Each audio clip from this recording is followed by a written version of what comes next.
Only one place to begin. Game 6 last night, the O'Brien was in the building, but it probably caught an early flight to OKC. Second quarter, after a nip and tuck first, here we got T.J. McConnell. Jay, he's such an incredibly important piece of this team. It's also okay to call him an absolute pest on the floor. Right. That's what he is defensively. And this is what Indiana did last night. They set tempo with their defense, forcing 21 turnovers. Look at the pass. How's that calf look? Oh, right look now? at that. It feels great. Yeah. Aaron Nesmith in the corner. Pacers up 13. Haliburton and company fired up. His calf looked really good. Allen, he looked good all night. Made three threes last night for 14 points. 30-footer as well right there. Watch this, too. This is just a broken play. All he's doing right there is just finding the basketball. Look out, pass. And that is Look great. out. Show that pass again, please. We're going to give you a couple of calls on this as the morning continues. The call on this in Portuguese was epic. Look at the no look. What?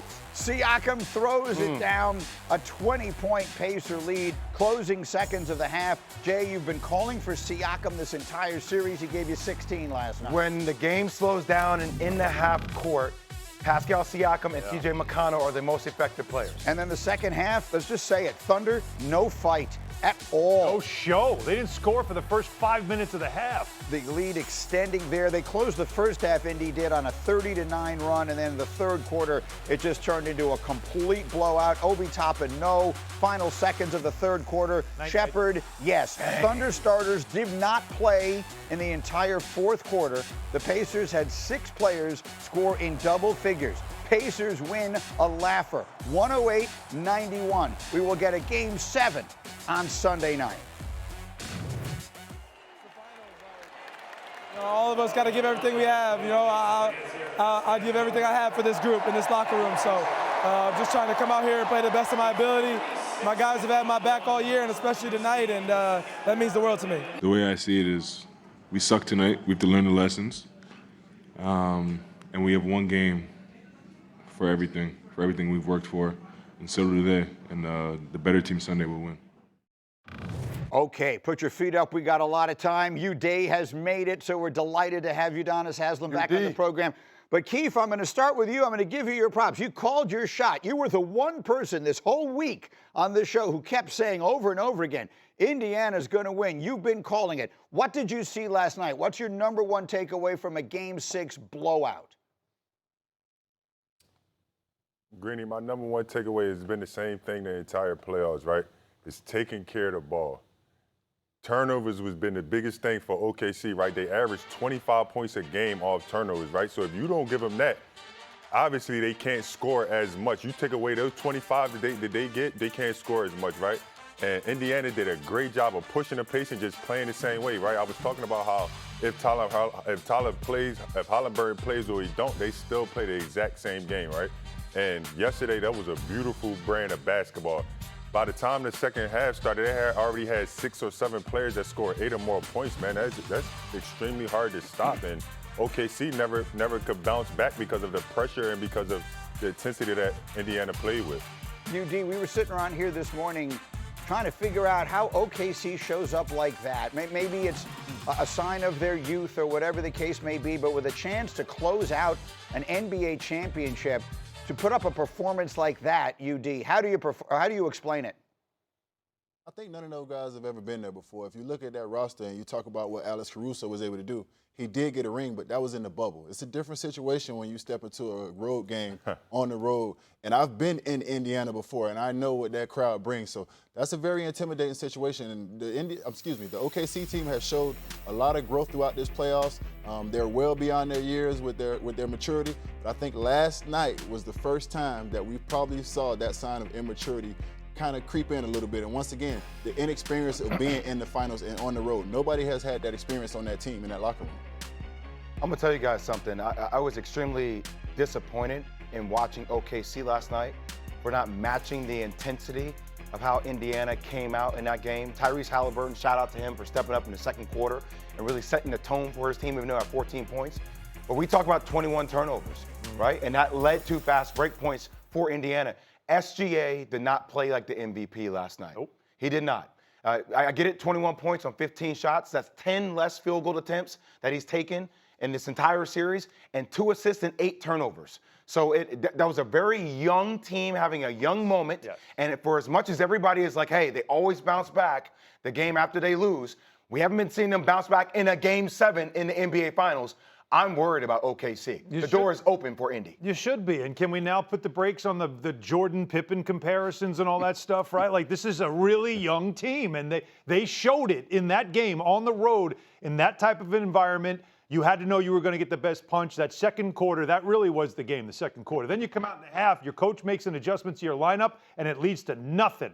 So that team is in a lot of trouble. But it's not just on the court you're seeing it. You're seeing, to me, a master at work in Coach Rick Carlisle. And what he has done adjusting throughout this series, really throughout this playoffs. It's the 10th game they've won where they've been the underdog. They are always fighting against anyone believing in them, but he keeps making adjustments that the other team takes an entire game to figure out. This adjustment was the way they defended. They did not pick up 50 feet, 60 feet from the basket on SGA. They dropped 30 feet and said, we're going to get you on the other side now of the timeline, and we're going to mess up your offense. And that led to a lot of turnovers. That's one of them. But you know what else? Rick Carlisle has his bench players ready to go. Yeah. That Pacers bench played great. Not only TJ McConnell, Obi Toppin, and what he's been doing in this game, coming into games. They're going to guys deep in the bench, and they're getting quality minutes. That's great coaching. D, you're there in person. What did you see in Haliburton? That was obviously the big story going into the game yesterday, was how would he look? To me, just watching on TV, it looked to me, I barely saw anything. They obviously didn't have him bringing the ball up the floor, which maybe gave him the opportunity to rest the leg a little bit. How did he look to you? I mean, I think Tricky Ricky played a little possum with us yesterday. I think he got us a little bit in. If you've been in this league a long time, you understand how it is. We tend to over-exaggerate injuries sometimes in the playoffs, and we don't let on to the other team how hurt we are or how unhurt we might be. I think he got away with one yesterday. I think the other team came in, they kind of let off the gas a little bit. They've been hearing the last couple of days, Haliburton's calf. Is he going to play? Oh, we're going to set a lineup up just in case he does not play. We're going to have other guys ready. That was a smoke screen. Everybody knew that he was going to play. I think OKC fell for the old Statue of Liberty banana in the tailpipe yesterday. And I think Indiana just imposed their will. I think this series has come down to each game who's going to impose their will. I think Indiana imposed their will. And I am one of the ones that have said Indiana was going to win this in 7, so I am happy to see this go 7. All right, way to go. Okay. I mean, it's good picks, and we've missed you here. I see the subtle flex, UD. I like that. And I like it, too. And I will say this. I fell for the banana in the tailpipe. I would like to retract everything I said the last 2 days about how Haliburton shouldn't play and take into account the rest of his career because it's more important than any one game. I take all that back, obviously. And then Markieff, should he get better? Now, whatever it is, however hampered he actually is by this injury, which is a legitimate injury, should he be that much better by Sunday than he was even on Thursday? I mean, obviously, you have to go right into rehab mode and do as much as you can to get him better. But quite honestly, he looked good to me, right? Like the last couple games, this game, he's been pushing the pace and he was actually creating his shot off the dribble. He didn't get downhill as much, but he played vertical. He played side to side a lot. He was shifty and trying to get his 3 off. And then defensively, he was in the passing lane. So if you can get a repeat action of what he did in Game 6, then I think you should be good for Game 7. He looks good to me. Absolutely. So, look, this has been a postseason where nothing has made sense.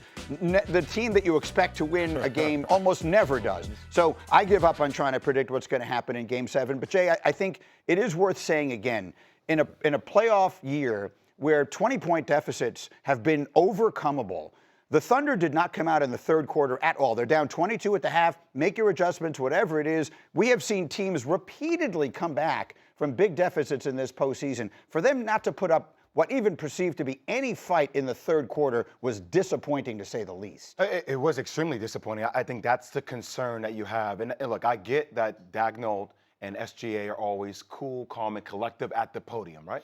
But when you go home, I don't know if you're that cool, calm, and collective. It's one thing to say that, but all those things that lead into a Game 7 for a young team with your legacy in the line, who's had one of the best regular seasons that we've seen in a long time, and that's a lot of pressure on the home team.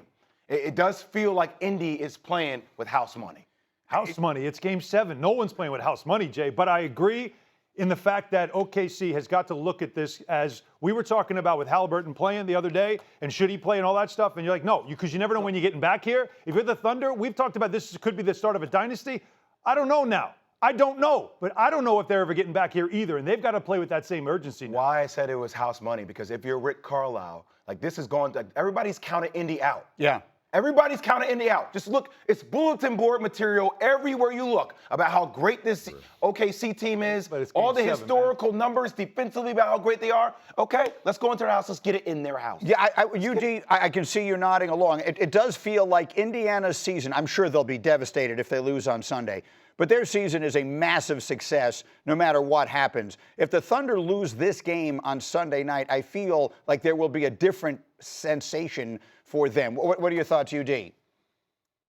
I think I think the whole world is the only people that don't believe that Indiana's win this. I think Indiana believes that they can win this championship regardless of what anybody else thinks. I've been in locker rooms where we listen to the chatter of the media where they say that team doesn't have a chance and this team should be up and this series should be over. I've been in those locker rooms. They've been using that as gasoline. Mm-hmm. The power of the brotherhood has brought this team together. You see my boy James Johnson get in last night, 30 seconds got kicked out. 30 seconds got kicked out. Let me say something. If I wasn't more proud to watch that as like a proud dad moment, the leadership, the coaching, the brotherhood, the connection. No, they do not have a superstar, but everybody on that team stars in their role. I believe in this team. I am a believer. Look, and you have been right all along, and Keith has been right all along, and I would just like to retract also my use of the word sensation. I haven't slept much lately. I'm not sure why I went with that. I didn't want to say anything. Here, it's going to be a different feeling. Yeah, sensation is not the word I was shooting for there, but we move on. Pontos de vantagem. Haliburton tenta roubar, rouba a bola, faz o passe com Siakam! Pascal Siakam bota alguém, Bridgefield, House abaixo. 혼란스러워하고 있는 OKC인데요. 수비 할리버튼.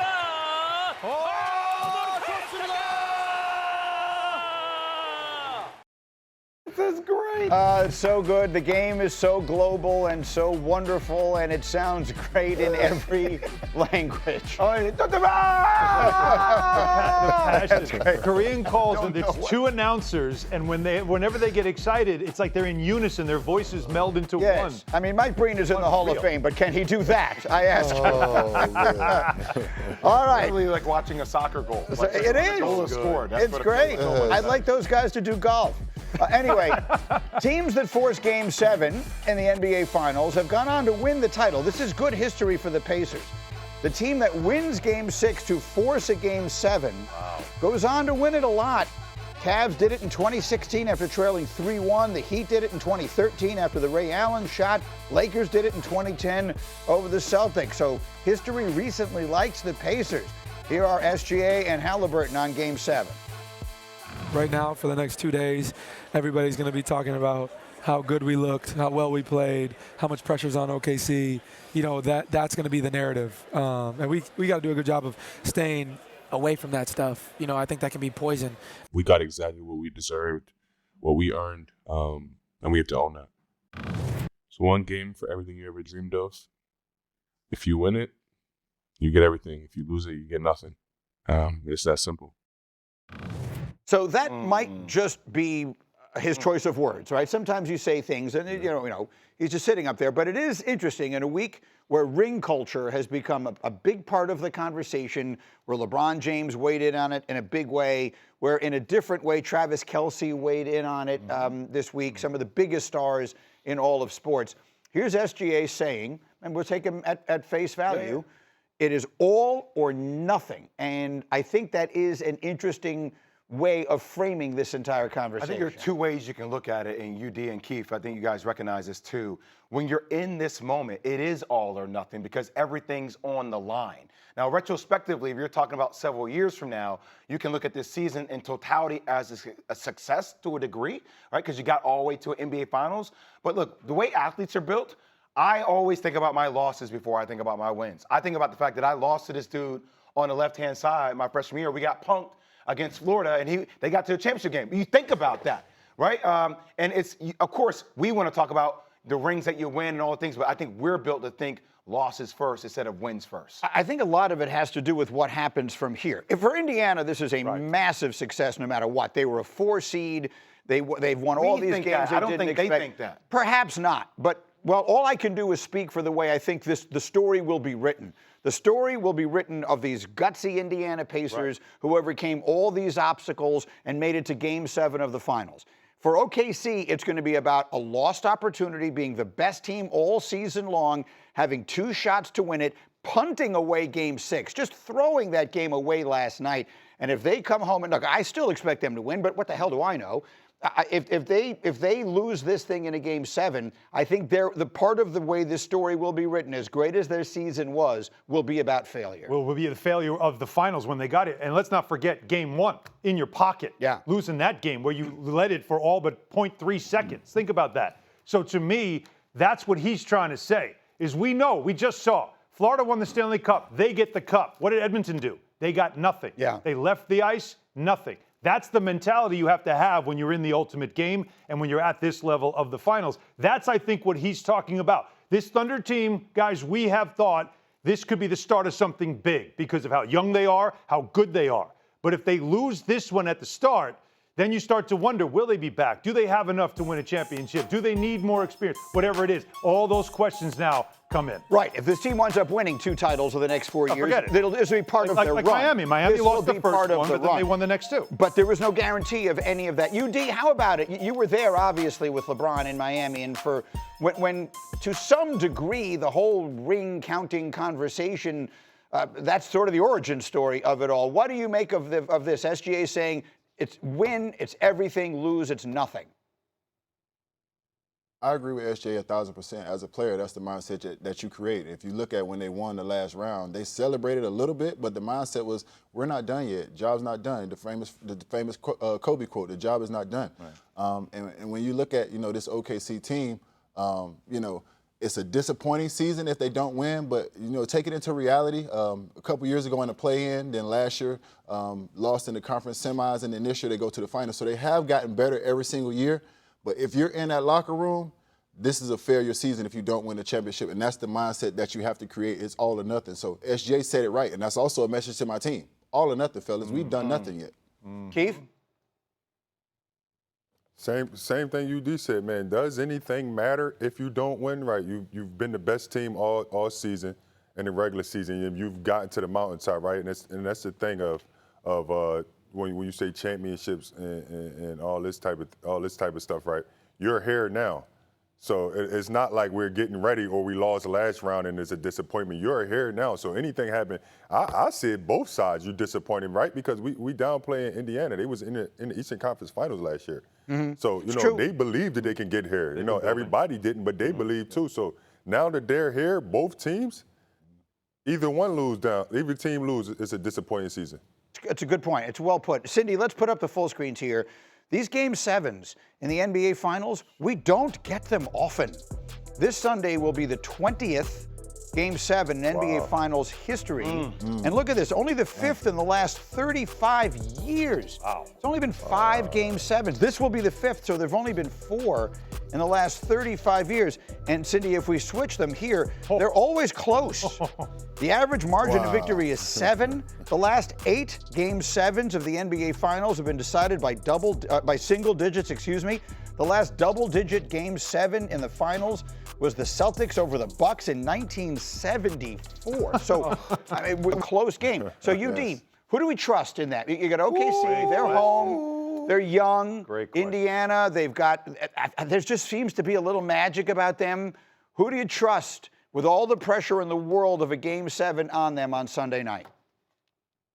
I trust Indiana. I've been with Indiana this whole time, and this team has kind of thrived in that chaos. I mean, this is a team that has built the habits of being an underdog. This team has built the habits of having small windows of opportunities and little opportunity to make mistakes. They're a great coach. They have leadership. They have toughness. In the locker room, they have grit. And they understand how they win basketball games. They have very little room for error. They have to share the ball offensively, and that they have to play harder than the other team. They understand who they are. They understand their identity. Hey guys, this is the most excited I've been for a basketball game in a long time, a Game 7, because I don't know who to trust. I have zero clue, UD. I hear you, UD. And then if Tyrese Haliburton were to disappear, would any of us be shocked? No, it's true. Right? Like, or this game slowed down and then SGA got, like, I wouldn't be shocked on that way either. I honestly do not know what to think about this series It is so going true. into a Game 7, which is why I will be glued to the television. And why you also know that like you just saw the numbers. This is going to be a close game. It's going to be a grinder, right? It's not going to be an up and down. It is going to be a grinder. You know, the last 5 minutes of this game, there's two guys to watch. Tyrese Haliburton and SGA. The MVP, by the way, at home in his own building. He's got to make shots. There is immense pressure on him. We don't like doing it. We like saying it's a team sport. But this guy's the MVP, and that game's in your building. I don't care how old you are. You have played a ton of playoff games already in your career. This is the biggest moment of his career, and it could also decide how we start deciding where he fits when it comes to this generation of talent. What do you think, Keith? Who do you trust in this game for all the marbles? I'm going to go with UD on this one, man. I really trust Rick Carlisle. That's my main thing. Yep, but there you go. like I've said before, man, it's the turnovers. If Indiana cannot turn the ball over and get quality shots, they're going to put themselves in prime position to win this game. Like I said before, OKC has been averaging 25 points off turnovers. You know that's the highest since 1997. Like, they really thrive in scoring off turnovers. So if they take care of the ball and can create great attempts, they could be in this game, and I could see them winning this game. Keith doing research. I like that very much. Stats, I'll give you another one. I'll give you another number. You got to come with something, Greeny. I like it. UD, let me give you one more quickly here. The average score, I mentioned there have only been 4 Game 7s in the last 35 years in the finals. The average final score of those games is 88 to 84. They've been very, very low scoring. Pressure kicks in and all that kind of stuff. It's heavily influenced by that one between San Antonio and Detroit, where the final score, one of the teams scored in the 70s. But anyway, that's been the average final score. If the game is low scoring, does that favor OKC, the defensive team that wants to slow it down? If history repeats itself in that regard, does that favor OKC? Now I'm with Jay Will on that. I don't know what to say about that one because you would like to believe that history will repeat itself, and in a slow-paced game that will play to the favor of OKC. But, I mean, you look at what T.J. McConnell has been able to do in the half court. You look at what Pascal Siakam has been able to do in the half court. Indiana has figured out where to go in the half court. And please, if one thing I could say to OKC, stop playing soft to soft on T.J. McConnell, please. Oh, my give goodness. him 5 steps. Thank you. Yeah, soft to soft. Thank you. He is getting downhill every time and attacking you. You have to push up and make him go one way. Because if you're going to play soft to soft, he's going to get wherever he wants to go. And he's going to pull up like he left his phone, and you're going to get back on defense saying, damn, what we need to do to stop him. You're not guarding him properly. Stop guarding him like that. I'm tired of watching that. UD, I just want us to think about what we just spoke about, what you just said. If it comes down to the half court, the best option for the Pacers over the last 2 games has been T.J. McConnell. Yes. It's been T.J. McConnell. And by the way, how many outlet passes does he intercept? He's how everywhere. many He's a times does pest. he get in the way? Passes too, He really is. He's a pest. He's the guy at 24-hour fitness. You're like, immaturity. stop, get off me, man.